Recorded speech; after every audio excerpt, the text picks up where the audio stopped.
Hey everyone, welcome back. Ready for another deep dive.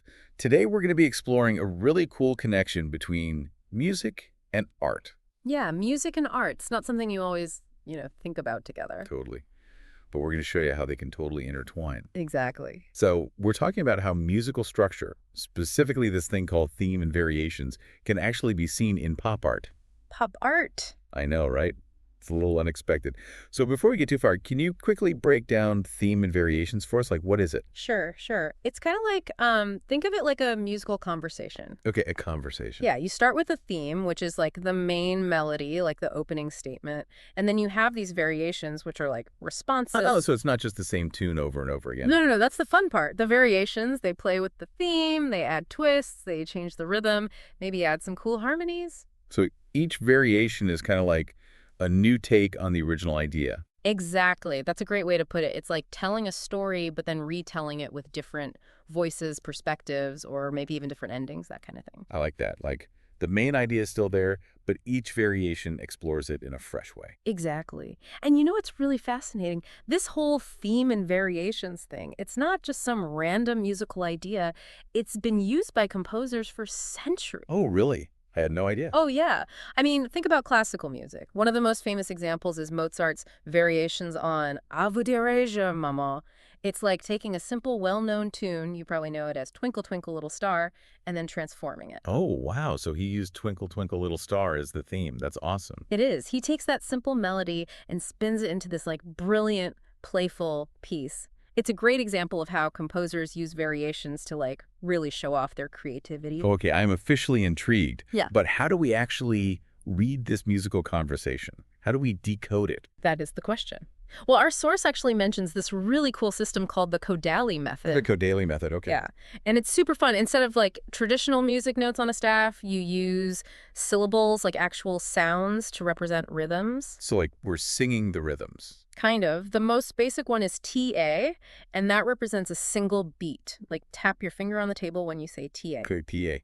Got it. One beat. Perfect. Then you have tiki tiki, which is two faster beats, 2 ITI for even faster notes, and SH represents a rest, like a pause in the music.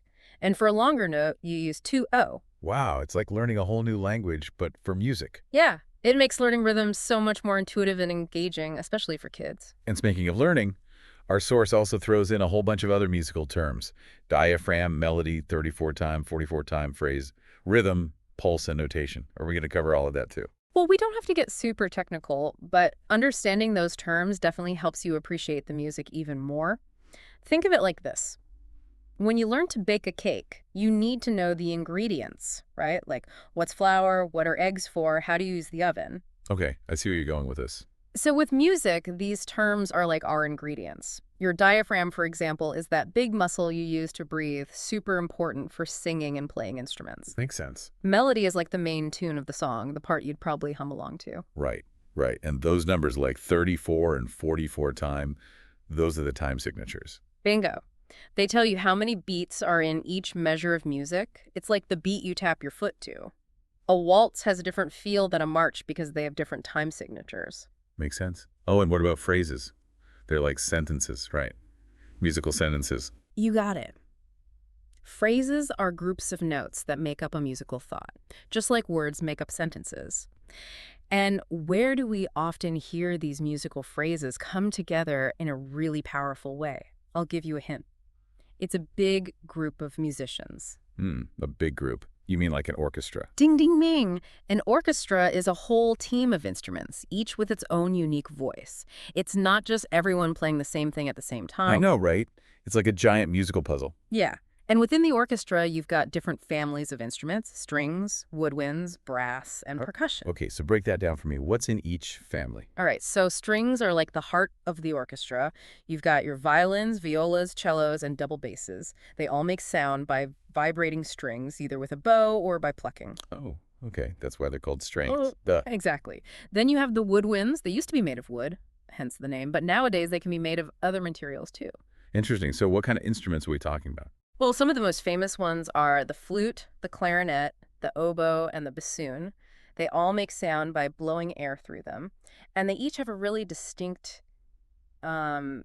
personality, I guess you could say. Okay, you have to explain that. Well, like the flute is often described as having a bright, clear sound, while the oboe can be a little more nasal and mournful almost. Wow, I never thought about instruments having personalities before. It's true.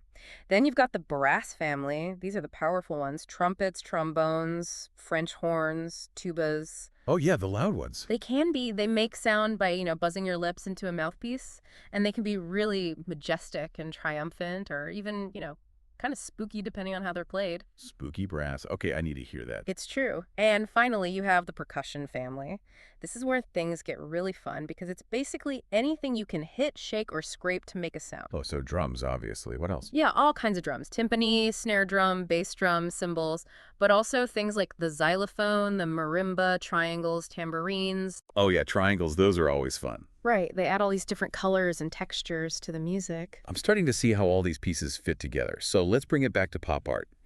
If we were trying to create music inspired by pop art, what kind of instruments would we choose? Ooh, that's a great question. It really depends on what kind of pop art we're going for. Okay, so like if we're trying to evoke the bold graphic style of Roy Lichtenstein, what would we use? I think brass instruments would be perfect for that. Trumpets, trombones, maybe even some saxophone. Their sound is so bright and powerful, just like those thick black outlines and vibrant colors in Lichtenstein's work. I can totally hear that. The brass would be like peow, bam, Yeah. kapow, just like the comic book sound effects. Exactly. It'd be so energetic and attention-grabbing, Yeah, and maybe even a little bit tongue-in-cheek, like Lichtenstein's art. love it. But what about something more like Andy Warhol's work, like those rows and rows of soup cans? What would that sound like musically? Ooh, that's where things get interesting. I'm thinking we'd want to use some minimalist techniques, lots of repetition, simple melodies, a limited range of instruments to really mirror that repetitive nature of Warhol's work. So not a big bombastic orchestra. Probably not. Maybe just a steady beat on a snare drum, a repeating melodic phrase on a flute, and then maybe a sustained chord on a synthesizer, something that creates that sense of like mass production. Wow, I can practically hear it.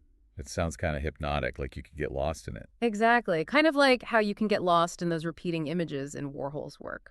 This is amazing. It really shows how music and visual art can complement each other. And, it seems like we're learning all this stuff with year 6 students in mind. That's right. But honestly, I think anyone can appreciate these connections, whether you're a student, a teacher, or just someone who enjoys music and art. Absolutely. So to quickly recap, today we explored how musical structures, specifically theme and variations, can be found in the world of pop art. We learned a little bit about the Kodali method, which is a fun way to learn about rhythm. And we even imagined how different instruments could be used to create music inspired by different pop art styles. Oh, cool. But the biggest takeaway, I think, is that theme and variations isn't just about music. Right. It's a way of thinking, a way of exploring ideas from different angles, building on them, and seeing them in new ways. So true. And that's something we can all apply in our own lives, right? Exactly. Whether you're brainstorming new ideas, trying to solve a problem, or even just having more interesting conversations, maybe think about how you can use the idea of theme and variations in your own life. Love that. Maybe you could even try creating your own pop art-inspired music. Now there's a challenge. Who knows? Maybe we'll discover the next Andy Warhol of music out there. That would be incredible. Thanks so much for taking this deep dive with us. It's been so much fun. My pleasure. Until next time. Bye, everyone.